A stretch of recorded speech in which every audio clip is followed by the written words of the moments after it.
Sa wakas, letter O, nakapasok na ako sa palengke ngayon dahil Huwebes. So, bumili ako ng ating ingredients for our bola-bola. So,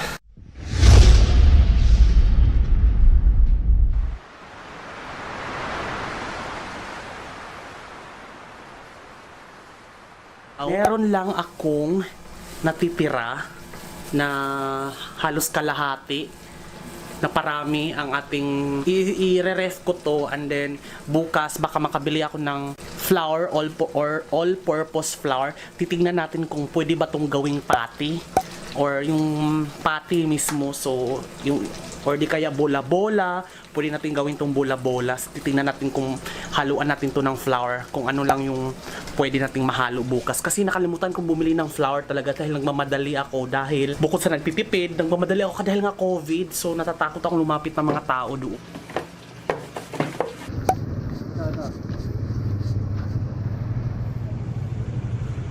Bukas po kayo, sir, eh. Namalin pinakayo kahapon, di ba? Oo. Ano bang, o bukas naman kayo. O-L-M-N. Ito yun ngayon, eh. Ah, sige, sige. Bukas naman kayo. Effective pa pala yan? Dahil nga, ngayon ay Miyerkules, or Buda ako, O. So, L-M, yung M to Z, bukas pa pala. So, since O ako, hindi ako pinapapasok. So, hindi ako nakabili ng lumpia wrapper at saka ng all-purpose flour at baking soda. So, yung tira natin kahapon, i-ref pa rin natin yun dahil hindi natin maluluto yun, unfortunately. Ito bang malas-malas? Yung mga tindera kasi doon, hindi nagbibigay ng malalaking plastic. Kasalanan ko rin kasi hindi ako nagdala ng eco bag. Bakla, nalaglag yung mga binili ko sa putik. Diyos ko, harina pa man din. So, ito yung mga nabili ko ngayon. Sana wag malaglag yung camera, no? Hirap talaga So, bumili ako ng dalawang breadcrumbs. Nakakaloka, kwento ko lang sa inyo guys. Magkaibang tindahan ito. Ewan ko ba, dahil puyat ako, wala ako sa sarili ko ngayon. Dahil ito, 35 pesos. Tapos, bumili pa ako sa ibang tindahan, 35. Akala ko hindi ako nakabili. So, dalawa yung nabili kong breadcrumbs. Bumili ako nito para sa ating mga prito-prito. I-store ko lang ito. Okay lang naman mag-hoard ng ganito kasi hindi naman... Ala! Butas kape!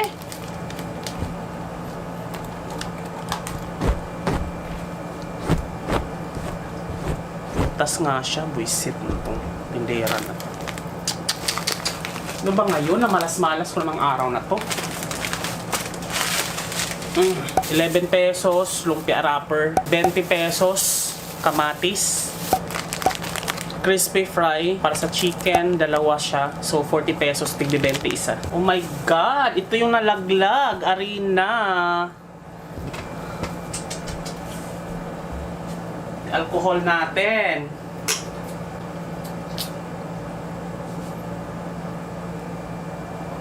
Isang kilong harina, guys. All-purpose flour.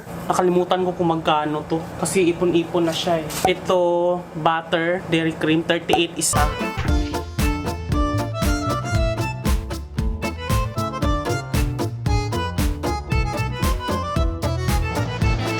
Ay!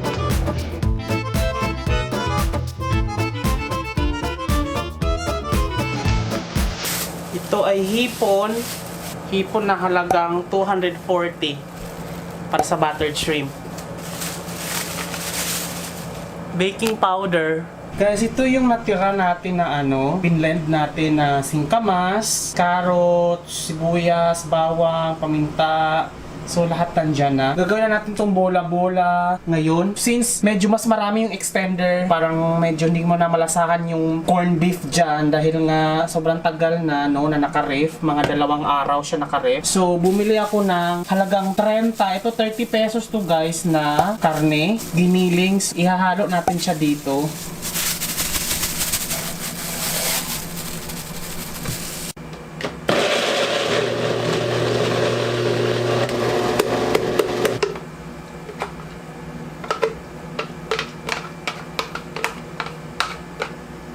Pasensya na guys, nag-lowbat ako bigla. Hindi ako nakapag-charge. Ayan o. Pero, update, after kong i-mix, bakla, umusok ng konti yung ating blender. Hindi kinaya. Kaya, pinatigil ko na kasi medyo nangamoy usok. Baka masira. So, hindi pala talaga kaya ito ng mga dough or yung mga pangmasa. Hindi siya kaya. Tinry ko lang siya. So, mukhang gagana pa naman to sa mga smoothies na gagawin natin. Pero, umusok talaga siya ng bongga. Tinigil ko na kasi baka ma-overheat. Yan, medyo nga na mainit. Pero, ayun, papalamagin ko muna siya. Pero, update, minanual ko yung masa niya, girl. Bumili kasi ako ng Imarflex na mixer talaga, pang baking talaga, yung para sa dough or masa, at saka yung pang mix para sa baking. On the way pa lang, nasa shipment pa lang, baka makukuha ko yun end of this month or June. Kasi nga, SM Department Store, biglang nag-sale ang SM Department Store pang masa. Pero, manual ko yung masa or pagmasa ng dough. So, ito na yung update natin. So, dumami siya kasi nga lumaki siya bigla dahil nilagyan ko ng baking powder. So, kasi pag na-stagnant siya kasi, or yeast, bayata, yan yun, or yung pangpaalsa, pag na-stagnant siya, tapos ginagawa pa siyang dough, ang bilis niyang tumubo. So, yun, bilog-bilogin ko muna yan. Hindi ko nang ipapakita kasi baka malobat na naman ako. Ayun, 1% na lang. Pero tumakbo ako bigla dahil tumawag si Lazada. Tapos may biglang dumating. Ito na, dumating na ang ating microwave, guys. Bakit ko ba kinayo ito? Bali, siya? Microwave convection oven with roasted ba yun yung parang pang roast ng chicken or karne. Ayan siya.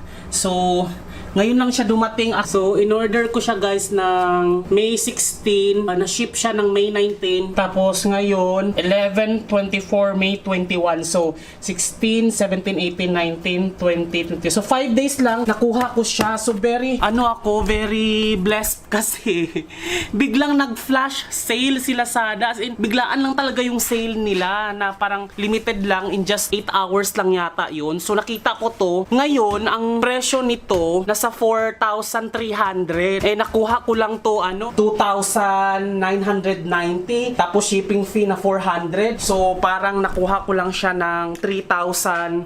Parang something ganyan. Parang 3,400. 3,300 or 3,400. Ngayon 4,500 na to sa Lazada. So tinignan ko rin kasi yung mga nila, review. Bongga yung mga review nila, guys. May gumawa ng pizza. May gumawa ng yung dalawang manok na buo. Pinagkasya niya sa loob. Tapos baked potato and everything.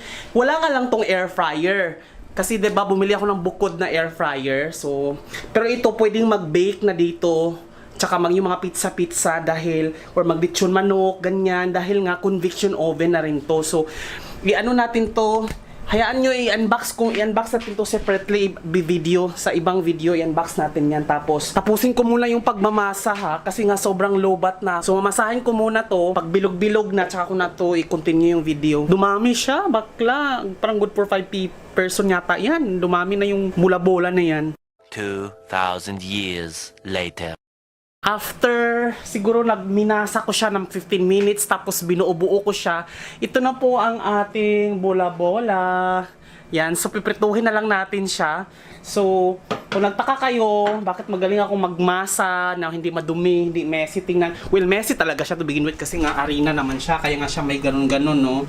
Pero kung bakit siya ganyan tapos malinis yung kamay ko, hindi siya masyadong nahirapan kasi nga maglagay ka ng mantika sa kamay bago mo siya bibilog-bilogin. So, tinan mo ito na, 1, 2, 3, 4, 5, 6, 7, 8, 9, 10, 11, 12, 13, 14, 1, 2, nalito ako. 8 plus 8, 16, 16, 17, 18, 19, 20, 21, 22, 23, 24, 25, 26, 27. So there, 27 piraso po ang nabuo natin. Hindi na natin siya matatawag na corned beef kasi nga nilagyan ko na ng giniling na pork na halagang 30 pesos. So, 'di ba? Who would expect na makagawa ka ng ganung bola-bola, 30 pesos tapos yung tira mo kahapon. So, you really need to be clever in times of this pandemic dahil nga sobrang mahal na ng mga bilihin ngayon. Kung ano yung mga tira-tira mo kahapon, i-innovate mo lang siya siya into an extremely delicious and appealing sa mata na menu, di ba? Kasi harina lang naman to at mga gulay at meat, di ba? Titignan natin kung anong itsura nito. Gusto ko nga dapat siyang i-bake doon, no, sa ano natin, sa bagong deliver ng Lazada na convection oven, pero ifa-fry na lang natin siya kasi nga wala namang meatballs na kinonvection oven, hindi magiging tinapay siya. So, sorry kung hindi ko siya masyadong pinakita yung pagmamasa nito dahil bakla, ang messy kaya tapos hawak ako sa camera baka masira pa tsaka lobat na rin ako eh. So, ipiprito ko na lang to. Hindi ko, ipapakita ko ba sa inyo kung magpiprito ako? Parang wag na, no? Kasi alam niyo naman kung paano magprito eh. So, yung final look na lang, no? Para makakain ako. Nagutom na ako bakla, kaka-vlog, na malingki pa ako, di ba? Tama na tong kakalokohan na to. Ipa-final look ko na lang to. At least alam niyo na to eh. Di ba? Simpleng masa, simpleng prito. Alam niyo na kung paano. Hindi naman kayo tanga kailan sunog na or hilaw yung niluluto niyo. So, hindi ko na ipapakita yung pagpiprito dahil nga wag na masyadong maarte, ano? 2,000 years later.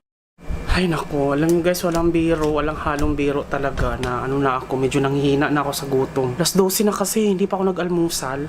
Nakatulog kasi ako pagkatapos ng trabaho, nakatulog ako, tapos malingki ako, tapos eto, luto pa lang ako. Wala pa nga akong sinaing. Kasya na yung bahaw ko kahapon. Tingnan ko nga yung bahaw. Kasya na siguro to, no? Tingnan mo yung kangkong, nalanta talaga siya. Ito na yung kasya na siguro sa akin yan. Ayoko nang magsaing, hindi ko na kaya pang mag-antay. Sobrang gutom na ako eh. Mahina na talaga ako, promise. Hirap nang magugutom. 2,000 years later. So there you go! Ipapakita ko lang sa inyo kung ano na ang update natin after 15 minutes. Nakapaghugas na rin ako ng ating mga pinagmasahan, yung mga plato-plato, ganyan. So, nakakatuwa guys dahil yung bilog-bilog na ganun kalalaki, 16 piraso kasya nitong cooker na to. Pinagsabay-sabay ko na lahat yung 16 piraso. So, ayan na siya ngayon. Para siyang, makikita nyo, para na siyang bola-bola ng yung bibili ka sa squid balls ba yon yung doon yan so i-golden brown na lang natin to.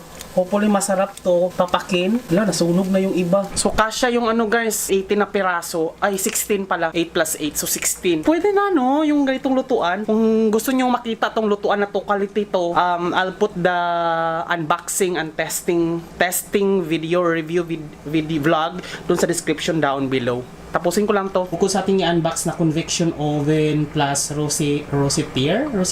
Ano ba? Hindi ko alam kung paano i-pronounce. Basta yung pag-roast ng chicken, bukod dyan, meron pa tayong isang i-unbox.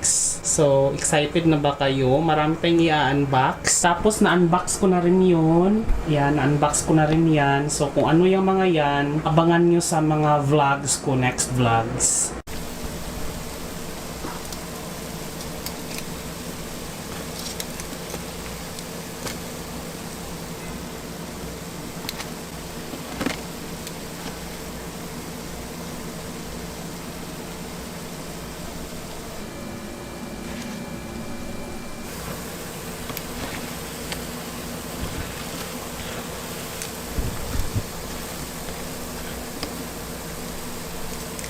Yan guys, so naghanda na rin ako ng sauce. Itong sauce na to ay suka, toyo, tsaka chili sauce. Yan. Kung ano yung chili sauce, there. So may chili sauce ako na dati pa to in-order sa akin nung umorder ako ng siomai. So nandyan pa rin siya, ni-ref ko lang. So yun na yung hinalo ko. So there. So yan na nga guys, ito na po ang ating bagong luto. So ito yung first batch, yung isang batch piniprito ko pa pero magfa-final look na tayo dahil nagugutom na ako. So here's the final look.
So yun na guys, nakapag-final look na tayo. So meron pa tayong second batch dito. So hindi ko na maantay kasi gutom na ako. Testing na natin to with our sauce. Testing na natin to kung masarap ba. Naging crispy siya, in fairness ha.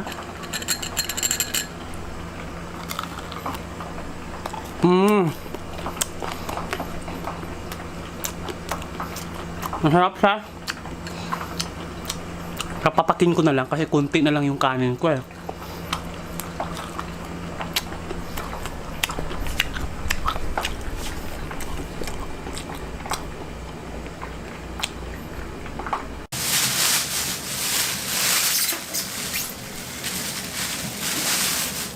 Oh my God! Mukhang pintura siya sa labas. So hindi siya stainless. Kaya ingat-ingat. Baka masira. Tsaka huwag ma-scratch. Oh my God! Ang ganda niya.